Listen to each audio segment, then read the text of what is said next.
Un événement qui bouleversera le monde approche, mais peu semble s'en soucier. C'est précisément cette indifférence qui nous empêche d'agir pour l'éviter. Il existe une abondance d'informations sur ces événements, révélées par de nombreux prophètes, mystiques, saints, par la Sainte Vierge dans ses nombreuses apparitions, et même par Jésus lui-même. Nous, catholiques, appelons cela les temps de la fin, une série d'événements qui ne marquent ni la fin du monde ni le jugement dernier, mais une période de transition vers une ère nouvelle.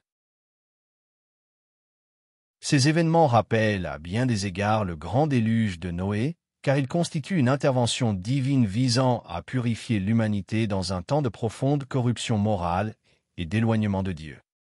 C'est pourquoi nous parlons de purification par la tribulation. Pourtant, beaucoup ont du mal à concevoir qu'une telle purification puisse venir d'un Père miséricordieux. Nous oublions que, tout comme un père corrige son enfant pour lui éviter l'égarement, Dieu nous discipline afin que nous ne nous détournions pas de lui et que, finalement, nos âmes soient sauvées. Cette purification est un acte d'amour et de miséricorde précédant le jugement dernier. Comme il est écrit dans Apocalypse 3h19. Moi, tous ceux que j'aime, je les reprends et les corrige. Fais donc preuve de zèle et repens-toi. Le livre des Proverbes 3, 11-12 nous rappelle aussi.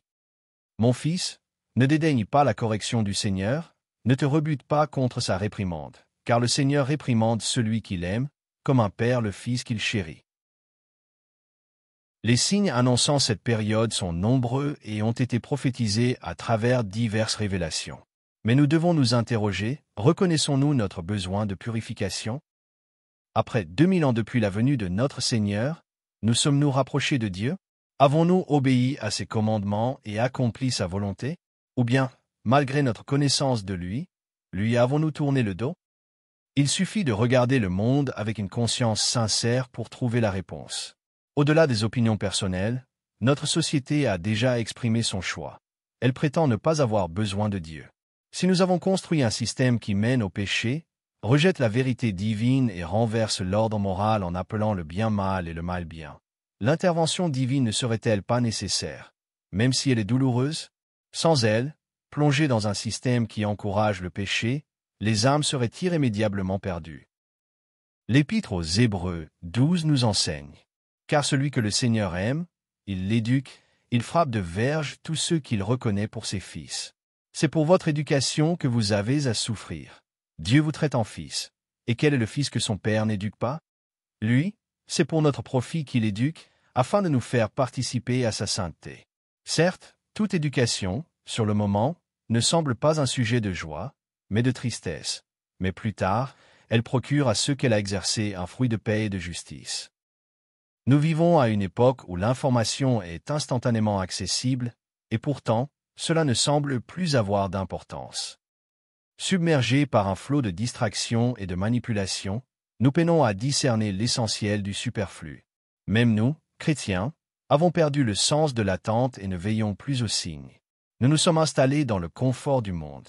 Nous ne vivons plus, comme le psalmiste le disait, en pèlerins sur la terre, en étrangers en terre étrangère. Il n'est plus possible de dire de nous, nous sommes dans le monde, mais nous ne sommes pas du monde. Nous avons perdu l'urgence du salut, préférant nous conformer, éviter les conflits et rechercher une coexistence paisible avec une société païenne. Comme si le Seigneur n'avait pas promis la persécution à ses disciples. Que cela nous plaise ou non, Jésus lui-même a parlé des temps de la fin et de la fin du monde.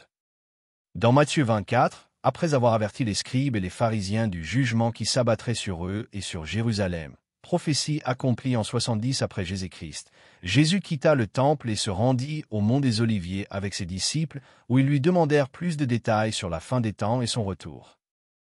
Matthieu 24, 6-14 nous dit: Vous allez entendre parler de guerre et de rumeurs de guerre. Attention, ne vous laissez pas troubler. Il faut que cela arrive, mais ce n'est pas encore la fin. Car on se dressera nation contre nation et royaume contre royaume. Il y aura en divers lieux des famines et des tremblements de terre. Tout cela sera le commencement des douleurs de l'enfantement. Alors on vous livrera à la détresse, on vous tuera, vous serez haïs de toutes les nations à cause de mon nom. Alors beaucoup succomberont, ils se livreront les uns les autres, se haïront les uns les autres. De nombreux faux prophètes surgiront et égareront beaucoup de gens.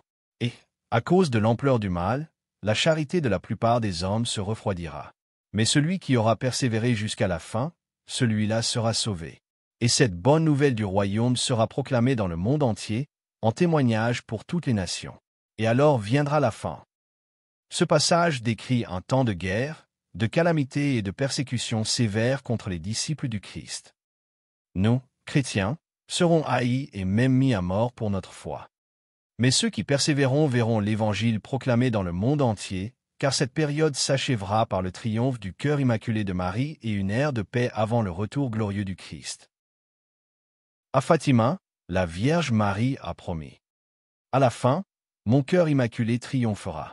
Le Saint-Père me consacrera la Russie, et elle se convertira, et un temps de paix sera accordé au monde. Le prophète Zacharie 13h9 annonce la purification du reste fidèle.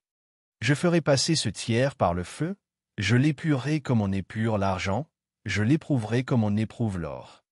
Il invoquera mon nom et moi, je lui répondrai. Je dirai, c'est mon peuple, et lui dira, Yahvé est mon Dieu. Seul un reste fidèle subsistera après cette grande purification, et ce peuple sera celui de Dieu dans l'ère nouvelle. Les signes de cet événement devraient être un appel à la conversion. Pourtant, le monde continue aveuglément sur sa route, orgueilleux et obstiné dans le péché.